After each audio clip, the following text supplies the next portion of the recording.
Friends, uncles and aunties, circle का area होता है पाई आर स्क्वायर। मगर ये पाई क्या होता है? So let's learn about it. अगर आपने अभी तक सब्सक्राइब नहीं किया then please subscribe to my channel and watch this video till the end. देखा, आज मैं आपको एक बहुत ही इंटरेस्टिंग चीज के बारे में बताऊंगा। तो क्या है? आपको पता है पाई क्या होता है? हाँ, वो पाई बहुत टेस्टी होता है। बहुत टेस्टी होता है, लेकिन अब हम एक दूसरे पाई की बात करेंगे जो मैथमेटिक्स में होता है। ओके। ठीक है, तो ये क्या है हमारे हाथ में? एक बड़ा सा सर्कल। बड़ा सा सर्कल है, करेक्ट? हाँ। अब हम क्या करेंगे, इस सर्कल का सरकमफ्रेंस निकालेंगे। ठीक है, सरकमफेरेंस क्या होता है? सरकमफ्रेंस मतलब इसका जो पेरीमीटर है, ओके। इसकी बाउंड्री बेसिकली। ठीक है, अब हम इसको निकालने के लिए हमारे पास ये टेप है। हाँ। ठीक है, इसको हम कोशिश कर सकते हैं कि ऐसे करके घुमा के ले जाए, हाँ। बट ये बहुत मुश्किल होता है क्योंकि इसको रोकना बहुत मुश्किल होता है। ठीक है, तो हम क्या करेंगे, दूसरे तरीके से करेंगे। हम क्या करेंगे, इसको इधर रखेंगे। ठीक है, आप एक मार्कर लेके आओगे। हाँ, ये लो पापा। हाँ, ये सर्कल को हमने यहाँ पे रखा। हाँ। ठीक है, आप यहाँ से स्टार्ट हुए, अब हम इसे रोल करेंगे। ठीक है, आपको ध्यान रखना है स्लिप नहीं होना चाहिए। ठीक है, और कहाँ तक रोल करेंगे? यहाँ तक नहीं, जो पुराना पॉइंट था उधर तक, इधर था। हाँ। ठीक है, तो हम इसको रोल करते हुए, आपको बहुत ध्यान देना है कि स्लिप नहीं होना चाहिए। ठीक है, अब लगा दो इधर निशान, किधर? जहाँ पे ये नीचे पहुंचा, नीचे जमीन पे लगाओ। यहाँ पर। हाँ, ठीक है, हाँ। तो ये डिस्टेंस, और हमने कहाँ से स्टार्ट किया था? वहाँ। यहाँ से, हाँ। करेक्ट? हाँ। तो ये डिस्टेंस को अब हम मेजर, ये हो गया करीब करीब 255.5 सेंटीमीटर। ठीक है। एक आध हम एक और चीज करेंगे, इसका डायमीटर नापेंगे। ठीक है, कैसे नाप सकते हैं? इसको हम नीचे रख देते हैं स्टेबिलिटी के लिए। अब ये पॉइंट है हमारा, अपोजिट पॉइंट ये है। ठीक है, आप उधर लगाओगे इसको? नहीं नहीं नहीं, आप इसको एकदम ऐसे लगाओ।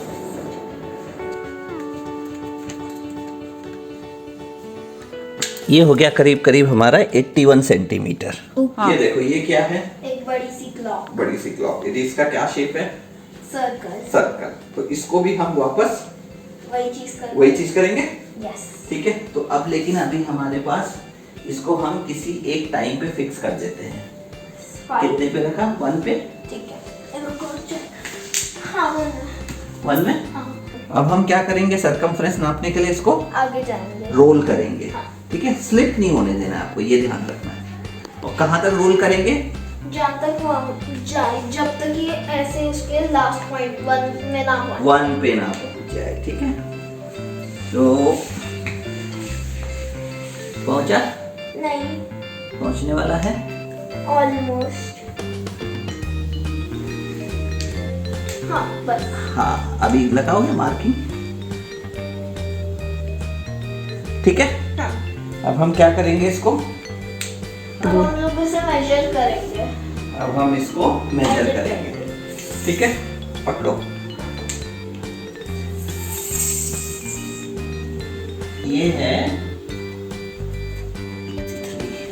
ये है करीब करीब 233 सेंटीमीटर। ठीक है, अब हम नापेंगे इसका डायमीटर। ठीक है, तो हम क्या कर सकते हैं, इसको 12 और 6 के बीच में, ठीक है, इस लाइन के अलोंग नाप सकते हैं। आप नीचे पकड़ो इसको। ये है करीब करीब 74 सेंटीमीटर। ओके। ठीक है, और सर्कल के हमने क्या क्या मेजर किए थे?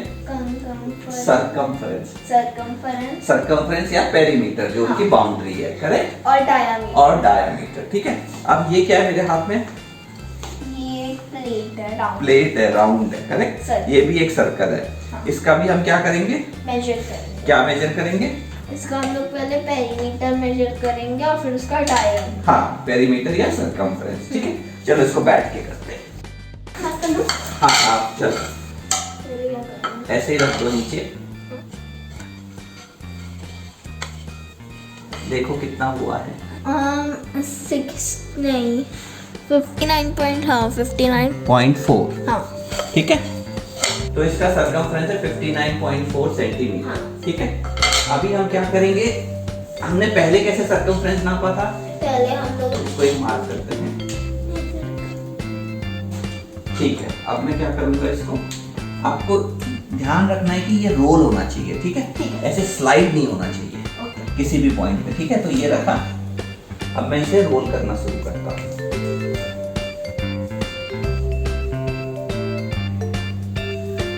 आया?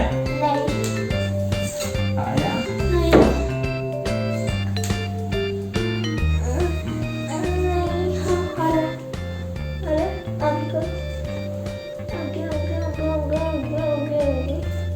थोड़ा और हाँ हो गया।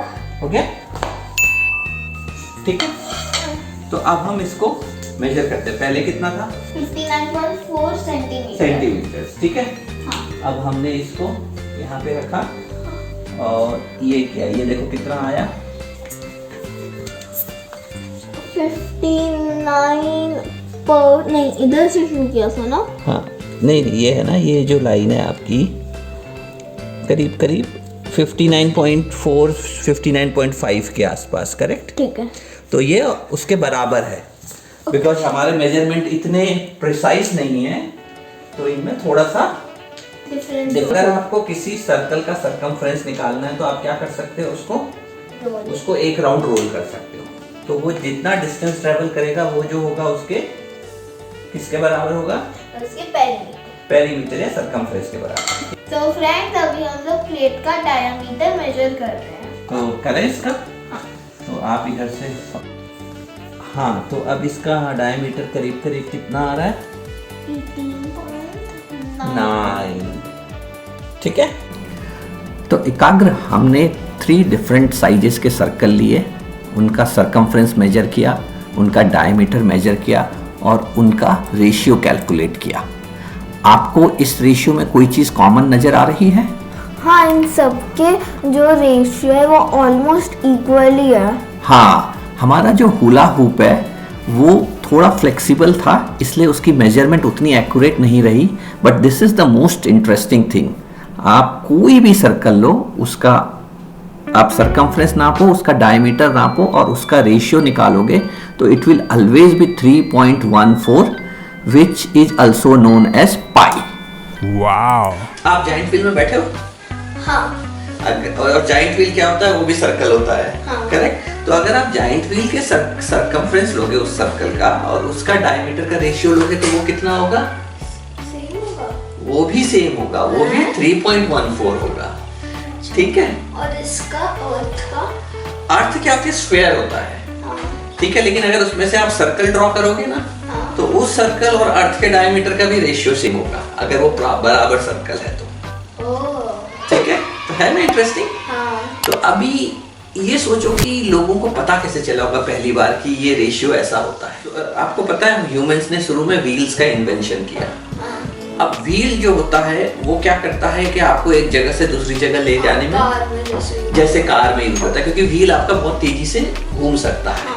ठीक है, तो लेकिन वो कब अच्छी तरह घूम सकता है? जब वो पूरी तरह सर्कल हो। वरना अगर स्क्वायर होगा, रेक्टेंगल होगा, इवन सर्कल भी अगर बराबर नहीं होगा तो वो अच्छी तरह से नहीं घूम पाएगा। ठीक है, आई डोंट नो किसने, बट किसी ने ये ऑब्जर्व किया कि उन्होंने देखा कि एक चीज बड़ी इंटरेस्टिंग है कि जो डायमीटर होता है, उस डायमीटर को यूज करके अगर वो व्हील को इस तरीके से बनाए कि उसका सरकमफ्रेंस जो है वो उस डायमीटर का जो पाई टाइम्स बेसिकली, ठीक है, 3.14 टाइम्स होगा, तो वो सर्कल पूरी तरह स्मूथ बनता है। ठीक है, अब उस समय तो क्या बहुत अच्छे इंस्ट्रूमेंट्स भी नहीं होते थे मेजरिंग के, but this helped humans to make much better wheels. ठीक है, wheels that were more circular. शुरू में ये जो कॉन्सेप्ट था ये बेसिकली इजिप्शियंस एंड बैबिलोनियंस इन लोगों ने फिगर आउट किया। इजिप्शियंस एंड बैबिलोनियंस ये जो है बहुत एंशिएंट सिविलाइजेशन थी। ठीक है, उसमें एक आपने आर्किमिडीज का नाम सुना है? हाँ, आर्किमिडीज यूरेका वाला। हाँ, वही। तो जब उसने पाई कैलकुलेट करना था तो उसने एक बड़ा इंटरेस्टिंग तरीका निकाला। उसने देखा कि अगर वो सर्कल के अंदर पे एक स्क्वायर ड्रॉ करे और सर्कल के बाहर एक स्क्वायर ड्रॉ करे जो कि उसके टेंजेंशियल हो उसके साइड्स, तो जो पाई की वैल्यू होगी वो क्या होगी, वो बेसिकली आपका अंदर के स्क्वायर की कैलकुलेशन और बाहर की स्क्वायर की कैलकुलेशन के बीच में बैठेगी। ठीक है, तो ही फाउंड कि पाई किन दो वैल्यू के बीच में हो सकता है। पर उसने एक और बड़ी स्मार्ट चीज की। उसने क्या किया, फिर उसने जो है सर्कल की जगह पेंटागन, हेक्सागन ऐसे करके वो नंबर ऑफ साइड्स बढ़ाता रहा फिगर का। तो थिंक इट लाइक दैट, आपका स्क्वायर है और अंदर आपने बहुत एक मल्टी साइडेड, बहुत लार्ज साइडेड एक फिगर बनाई और वैसी बाहर बनाई। तो पाई की वैल्यू जो है इन दोनों के बीच में आती है। ठीक है, तो ऐसे करके उसने इस वैल्यू को रिफाइन किया। और इनफैक्ट इंटरेस्टिंग हिस्ट्री ये है कि जब आर्किमिडीज को रोमन सोल्जर मारने आए ना, जब, तो वो जो है एक्चुअली उस समय पाई की वैल्यू कैलकुलेट कर रहा था। जब रोमन सोल्जर उसको मारने जा रहे थे तो आर्किमिडीज ने बड़ा इंटरेस्टिंग डायलॉग बोला कि Noli obscero istam disturbarbe. Don't disturb my circle, क्योंकि वो उस कैलकुलेशन में इतना ज्यादा बिजी था। Oh God. पाई की एक और बड़ी इंटरेस्टिंग प्रॉपर्टी है, पाई को हम बोलते हैं इरेशनल नंबर। ठीक है, इरेशनल का क्या मतलब होता है, वो नंबर जिसको कि आप किसी फ्रैक्शन या रेशियो में डिपिक्ट नहीं कर सकते हो। वैसे हम पाई को 22/7 बोलते हैं, बट वो उसका सही वैल्यू नहीं होती है। तो पाई को अगर आप कैलकुलेट करते जाओगे ना, तो पाई का 3.14159 के बाद वो चलता ही जाता है। अच्छा, मतलब ठीक, अनलिमिटेड। अनलिमिटेड है। ये भी मैं आपको थोड़ी देर में बताऊंगा कि वो अनलिमिटेड कितना अनलिमिटेड है। अच्छा, फिर उसी चीज को यूज करते हुए बाकी मैथमेटिशियन ने 16-17 सेंचुरी में, उसमें चाइनीज, इंडियन, पर्शियंस, उन्होंने उस वैल्यू को और फर्दर मोर डिजिट्स तक कैलकुलेट करते रहे। ठीक है, और फिर बाद में उसको सीरीज यूज करके कैलकुलेट किया गया। तो that is another interesting thing.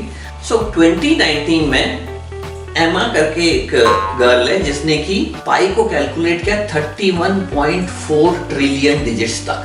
What? Trillion. What? ठीक है, और वो नंबर अभी भी रिपीट नहीं होता है, it still remains irrational. What? और उसको इसको कैलकुलेट करने में लगे थे करीब 121 डेज। और उसने जो है 25 गूगल क्लाउड में जो मशीन्स हैं, वर्चुअल मशीन्स बोलते हैं, उसको यूज किया था। अच्छा, ठीक है, लेकिन 2020 में उस रिकॉर्ड को तोड़ दिया गया। इसमें 2020 में टिमोथी मुलिकन ने उस रिकॉर्ड को तोड़ दिया। अच्छा, और उसने कितने तक इसे कैलकुलेट किया पता है आपको? He calculated it till 50 trillion digits.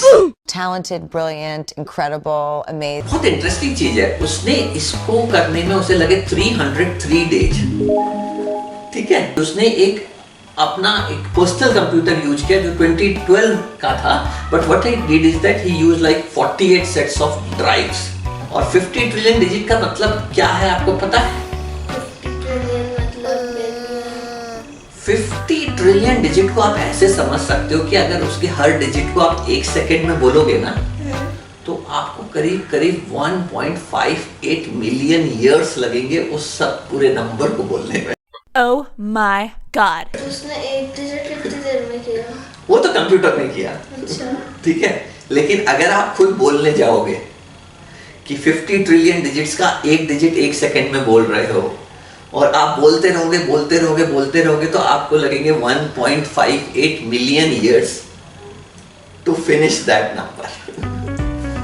मतलब कंप्यूटर में 1 सेकंड में नहीं होता। नहीं, कंप्यूटर को भी 303 डेज लगे इस पूरे कैलकुलेशन को करने में। पाई का एक और इंटरेस्टिंग चीज है, आपको पता है पाई डे मनाया जाता है। कब? पाई डे का, पाई की क्या वैल्यू है? पाई की वैल्यू 3.14159 और बढ़ती रहती है। हाँ। ठीक है, 3.14 मतलब 3 कौन सा मंथ होता है? मार्च। 14th day. सो 14th मार्च को पाई डे मनाया जाता है, और वो भी एक स्पेसिफिक टाइम पे। कौन से टाइम पे? 3.14 के बाद क्या है? 314 भी है। नहीं, 3.14159। तो 14 के बाद क्या है? 159 नहीं है? 159। वैसे तो AM होना चाहिए, बट लोग उसको PM को मनाते हैं क्योंकि शायद लोगों को अपनी नींद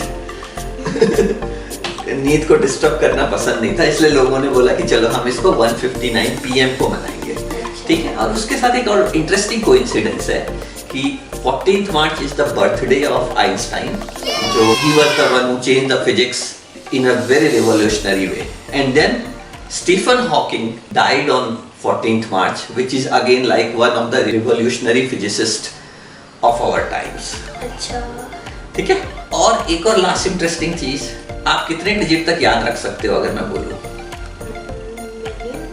कर सकते हो 1 मिलियन। बोलना है, याद करके बोलना है। अगर मैं आपको एक नंबर की सीरीज दूं, लेट्स से 1 4 3 9 8 1 2 5 ऐसा करके एक रैंडम नंबर दूं, तो आप 10 कितने डिजिट तक याद रख पाओगे?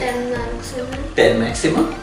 2015 में सुरेश शर्मा जो एक इंडियन है जिसके नाम पे गिनीज बुक वर्ल्ड रिकॉर्ड भी है, उसने 17 आवर्स में 70,030 डिजिट्स ऑफ पाई याद करके बोले। कितने डिजिट बोले? 70,030 डिजिट्स ऑफ पाई। मैं भी कर सकता हूँ, 1 2 ठीक है, आप करोगे तो आपका गिनीज बुक ऑफ रिकॉर्ड बन जाएगा। 1 2 3 4 ऐसे करेंगे। नहीं, 1 2 3 4 नहीं करना है आपको, पाई के वैल्यूज याद करने हैं, जो कि क्या है, जो इसमें कोई पैटर्न नहीं होता है, ठीक है interesting. So that is the story of pi and there are many more such interesting facts about pi, but जो सबसे इंपॉर्टेंट चीज ये है कि एक बहुत ही इंटरेस्टिंग नंबर है ये एक, जो कि आपको नेचर में मिलता है एंड इट बेसिकली टेल्स कि कोई भी सर्कल लें आप नेचर में, उसका सर्कमफ्रेंस और उसके डायमीटर का ratio will be this unique number pi, and the number in itself is an irrational number, कि आप उसको किसी फ्रैक्शन से डिनोट नहीं कर सकते हो। 22/7 is an approximation for calculation purposes, even for space calculations people don't go beyond 15 digits. So that's how the nature is, and there are many other such interesting numbers which we will keep covering in coming videos. So hope you like this video. If you like the video, then please like, share, subscribe to our channel, and we will meet you all next time. Till then,